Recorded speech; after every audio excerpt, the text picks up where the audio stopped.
गौतम समझ चुका था कि शनाया को समझाना दीवार पर पत्थर मारने जैसा था, इसलिए उसने अगले ही पल अपना मोबाइल निकालकर सिद्धार्थ के पापा को फोन लगा दिया। मैं जानता था कि तुम्हें मेरी बात पर भरोसा नहीं होगा, इसीलिए मैं अभी सिद्धार्थ के पापा को कॉल करके दूध का दूध और पानी का पानी कर देता हूँ। अपने पापा का नाम सुनते ही सिद्धार्थ का चेहरा पसीने से तरबतर हो गया। अरे नहीं नहीं, ये क्या कर रहे हो? डैड अभी बिजी हैं, वो मेरा भी कॉल नहीं उठा रहे, इसलिए उन्हें फोन करके परेशान मत करो।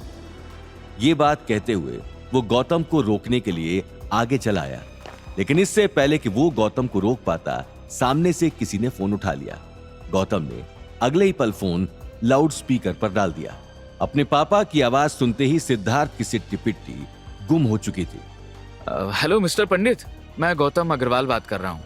मैं आशियाना अमरबाग में खड़ा हूँ अपने विला के सामने, लेकिन मुझे लगता है कि आपके बेटे और उसकी होने वाली बीवी को कोई गलत फहमी हुई है। वो मेरे विला को अपना विला बता रहे हैं। प्लीज आप अपने बेटे से बात करेंगे, क्योंकि मैं बहुत देर से समझा रहा हूँ लेकिन वो समझ नहीं रहे। गौतम की बात सुनते ही सामने से किसी ने कड़क आवाज में जवाब दिया। Mister Agarwal, I am so sorry, मेरा बेटा कहाँ है? उसे फोन दीजिए, मैं बात करता हूँ। गौतम ने अगले ही पल फोन सिद्धार्थ की तरफ बढ़ा दिया। सभी हैरानी से गौतम की तरफ देख रहे थे। किसी को अपनी आंखों पर यकीन नहीं हो रहा था। एक नाकारा समझा जाने वाला घर जमाई आज इतने बड़े विला का मालिक था, ये बात किसी के गले से नहीं उतर रही थी। Yes dad. सिद्धार्थ ने एक नजर शनाया को देखा और फोन पर कहा, सिद्धार्थ, तुम अब तक वहां क्या कर रहे हो? तुम्हें अकल है कि नहीं? तुम्हारे ताऊ जी की बात तुम्हें समझ में नहीं आई। तुमसे एक काम नहीं होता, तुम सिर्फ काम बिगाड़ने में माहिर हो। अब जल्द से जल्द गौतम अग्रवाल से माफी मांगो और वहां से अभी के अभी निकलो। सिद्धार्थ के डैड ने चिल्लाकर कहा। यस डैड, सिद्धार्थ ने जवाब दिया और अगले ही पल कॉल काट दिया। शनाया और गायत्री देवी की सांसें थम सी चुकी थीं। आई एम सॉरी गौतम, मुझसे गलती हो गई। ये विला तुम्हारा ही है और अगर मेरी या शनाया की किसी भी बात का बुरा लगा हो तो सॉरी। सिद्धार्थ ने अनमने भाव से यह कहा और अगले ही पल वहां से जाने के लिए निकल गया। सिद्धार्थ, कहां जा रहे हो? शनाया उसे रोकने के लिए आगे बढ़ी, लेकिन सिद्धार्थ तब तक कार का गेट खोल चुका था। शनाया, मुझे बहुत जरूरी काम है। वैसे भी यहां बहुत टाइम वेस्ट हो गया और ऊपर से डैड भी मेरे ऊपर चिल्ला रहे हैं। सिद्धार्थ ने जवाब दिया और अगले ही पल कार के अंदर बैठ गया। शनाया इससे पहले कि उसे रोकने के लिए कुछ कह पाती, सिद्धार्थ की कार बहुत दूर निकल चुकी थी। वहीं दूसरी तरफ नील काफी देर से चुप ही खड़ा था, लेकिन वो समझ चुका था कि इस वक्त उसका कोई भी कदम उठाना मुसीबत खड़ी कर सकता था। आखिर इस फटीचर के पास ये विला आया कहां से? मुझे पता करना ही होगा। कल तक हमारे तलवे चाटने वाला ये इंसान आज हमारे सामने खड़ा होकर हमारी आंखों में आंखें डालकर खड़ा है। इसे तो मैं छोड़ूंगा नहीं। कुत्ते का पट्टा बांधकर इसे गली गली नहीं घुमाया तो मेरा भी नाम नील अग्रवाल नहीं। नील ने मन ही मन कहा। एक अजीब सा सन्नाटा छा चुका था। कोई गौतम से आगे कुछ कह नहीं पा रहा था।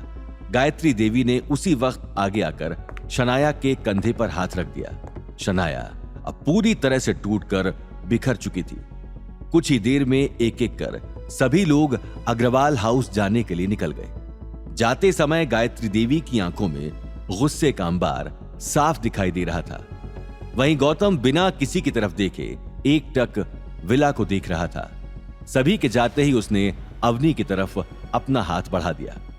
चलो अवनी, मैं तुम्हें विला अंदर से दिखा देता हूँ। ये बात कहते हुए गौतम की आंखों में एक अलग ही तरह की चमक थी। वो आज अवनी का हाथ थामकर दुनिया जीत लेने जितनी खुशी महसूस कर रहा था, लेकिन अवनी के मन में अब बहुत सारे सवाल खड़े हो चुके थे। वहीं गीता को भी यह बात आसानी से हजम नहीं हो रही थी। गौतम, पहले मुझे सच जानना है, उसके बाद ही हम अंदर जाएंगे। आखिर ये सब चल क्या रहा है और तुम्हें ये करोड़ों का विला कौन गिफ्ट दे सकता है? कहीं तुम... अवनी गौतम की आंखों में आंखें डालकर देख रही थी। गौतम ने सभी सवालों का तो जवाब दे दिया था, लेकिन अवनी की आंखों में देखकर वो कुछ कह नहीं पा रहा था। उसके मन में अचानक ही बहुत सारी बातें बिजली की तरह कौंध चुकी थीं। अवनी, मैंने कहा ना, मैंने मिस्टर यशवंत माथुर की मदद की थी, इसीलिए उन्होंने मेरे काम से खुश होकर मुझे विला गिफ्ट किया है। अब तुम तो जानती हो कि उनके लिए ये विला मामूली सी बात है, इससे पहले कि अवनी कुछ कह पाती, अनिल ने आगे आकर कहा, गौतम, ये बहुत बड़ा रिस्क है। तुम इस तरह से टीवी में देखकर किसी की मदद नहीं कर सकते। अगर किसी के साथ कुछ दिक्कत हो गई तो बहुत बड़ी मुसीबत खड़ी हो सकती है। ये बात कहते हुए अनिल की आंखों में एक अजीब सा डर साफ दिखाई दे रहा था। क्या टीवी में देखकर तुम किसी की हेल्प कर रहे हो? मैं कुछ समझी नहीं। अवनी की आंखों में हैरानी थी। गीता को भी ये बात समझ में नहीं आई। गौतम को उस वक्त कोई जवाब नहीं सूझा। आगे की कहानी जानने के लिए देखिए अगला एपिसोड सिर्फ पॉकेट एफएम के यूट्यूब चैनल पर और रॉयल वारिस के सारे एपिसोड्स को सुनने के लिए डिस्क्रिप्शन में दी लिंक से डाउनलोड करें पॉकेट एफएम ऐप।